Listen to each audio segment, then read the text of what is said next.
Pour sélectionner des entités, il faut tout d'abord être dans le mode sélection, c'est-à-dire en appuyant soit sur ce bouton, soit en appuyant sur la barre d'espace du clavier. Ensuite, il suffit de cliquer soit sur une surface plane ou cylindrique pour la sélectionner, soit sur une arête. En conservant la touche majuscule appuyée du clavier, je peux, comme ça, sélectionner différentes entités. Si je me suis trompé en cliquant, ce n'est pas grave, il suffit de rappuyer sur les surfaces ou sur les arêtes et ça les désélectionne automatiquement. Pour sélectionner plusieurs entités, nous pouvons aussi réaliser un cadre de sélection.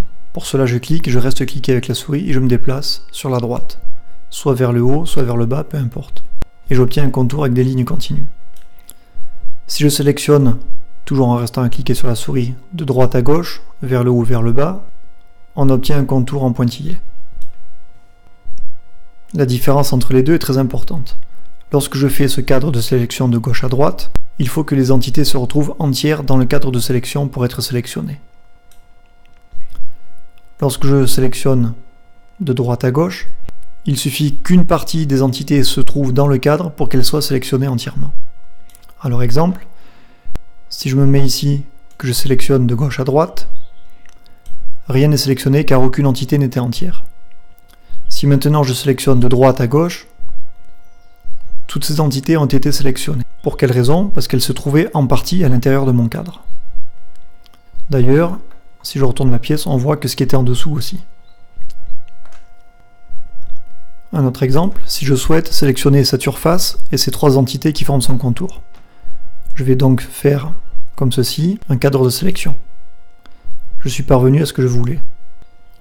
Il faut toutefois faire attention, car lorsqu'on réalise un cadre de sélection, que ce soit de gauche à droite ou de droite à gauche, on sélectionne toutes les entités qui se trouvent sur le dessin, même si elles sont derrière le dessin qu'on ne les voit pas. Pour en être certain, je clique ici sur Transparence, et je m'aperçois que finalement j'ai sélectionné l'arête qui est derrière aussi. J'aurais pu très bien tourner le dessin, mais c'est plus pratique de le faire par transparence.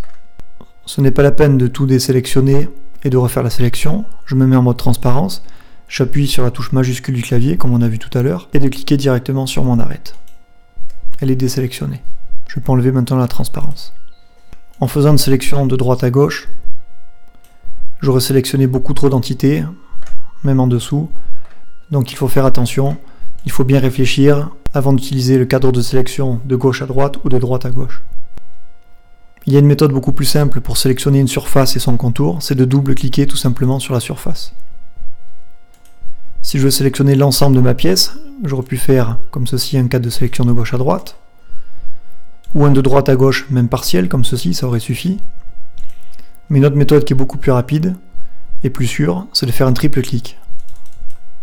J'arrive au même résultat. Le dernier raccourci de sélection, c'est la touche CTRL et A du clavier. Ça, c'est valable pour n'importe quel logiciel. Ça permet de sélectionner l'ensemble du dessin ou du document.